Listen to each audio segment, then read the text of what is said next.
Markets tumble as investors blink before the Fed does. Marketplace Morning Report is supported by Amazon Business, focused on offering smart business buying solutions, leaving time to focus on growth. More at amazonbusiness.com. For Marketplace, I'm Nova Safo in for David Brancaccio. A lot of contradictory information is causing anxiety in markets around the world. This week, Japan's central bank raised its benchmark interest rate, the Bank of England lowered, and the Federal Reserve held rates steady, but it signaled a cut in September. At the same time, there have been some disappointing corporate results, as well as some lackluster economic reports here in the U.S. on manufacturing and construction.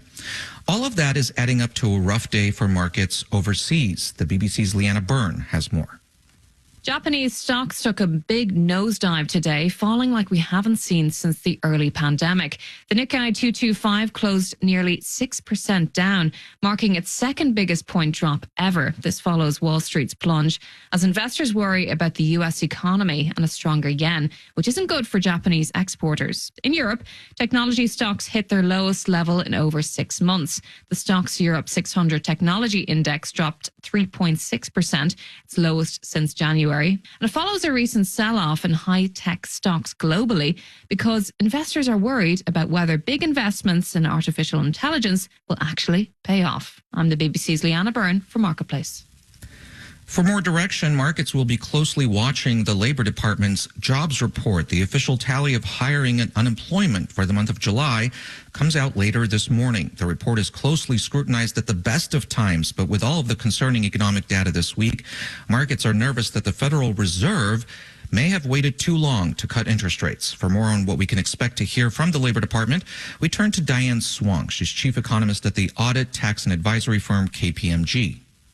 Well, it looks like private sector demand is slowing, and this is part of the Fed's game plan, right? You want to get close to it slowing, but not tip it over the edge into recession. The path to a soft landing is not unlike that to the path to a gold medal. It's paved with tears, setbacks, and self-doubt. But once you get there, standing on the stage is worth it to accept it for your country, and that's where the Fed is headed. And I think what we'll see is slower private sector demand offset somewhat by continuing strong gains in state and local hiring. And that's what the Fed's betting on, is that we slow slowly and we don't see a surge in unemployment. That's what would cause them to cut rates much more rapidly. As with overseas markets, Wall Street is anxious too. Let's do the numbers. Dow, S&P, and NASDAQ futures are down in the 1 to 1.6% range. The 10-year Treasury yield is down at 3.94%.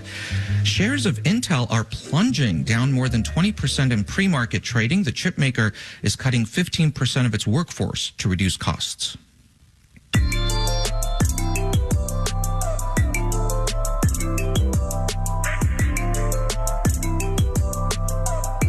Marketplace Morning Report is supported by Progressive Insurance, providing direct car insurance rates side by side with other insurance carriers.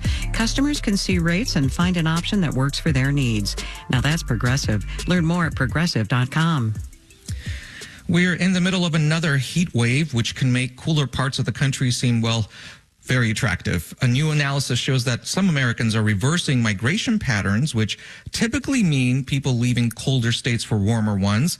This trend reversal coincides with a changing climate. For more, let's turn to Marketplace's senior economics contributor, Chris Farrell. He spoke with my colleague, David Brancaccio. All right, just remind us, 1950s and 60s in particular, it was from the snow belt to the sun belt. That's right. There are a combination of factors. I mean, look, millions of retirees, they were just fed up with the cold. They went for the warmth and the recreational activities of the Sun Belt. Defense companies, they rose alongside military bases in the region. Established northern industries, they wanted cheap, non-union labor, so they shifted operations south. You had a boom in agriculture, thanks a lot to new farming techniques. So if you take a step back, David, newcomers were attracted by the region's low cost of housing, the growth in job opportunities, low taxes, and warm weather.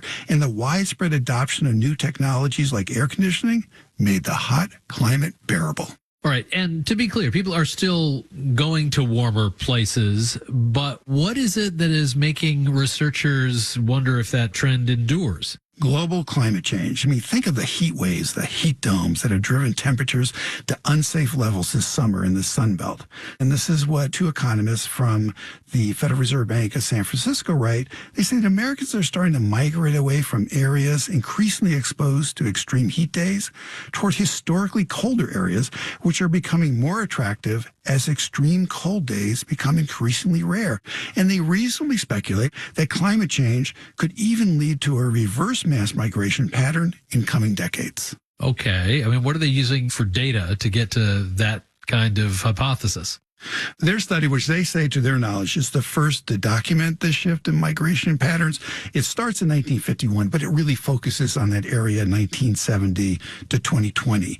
And they match detailed county-level temperature data with county-level population and net migration data.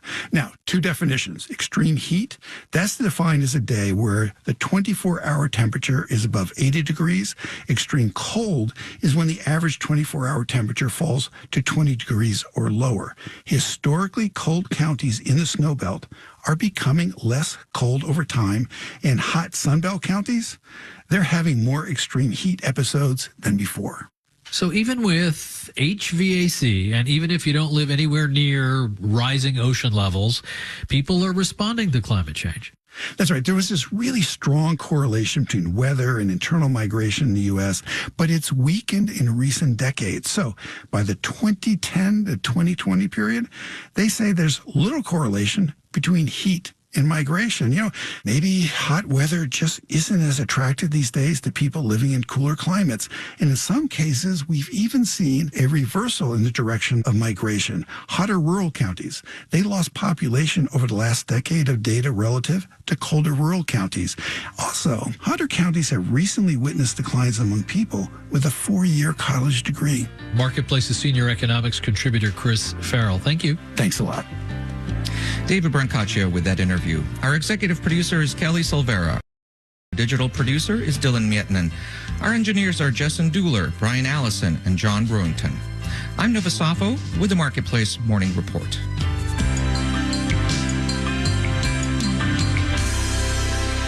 From APM, American Public Media.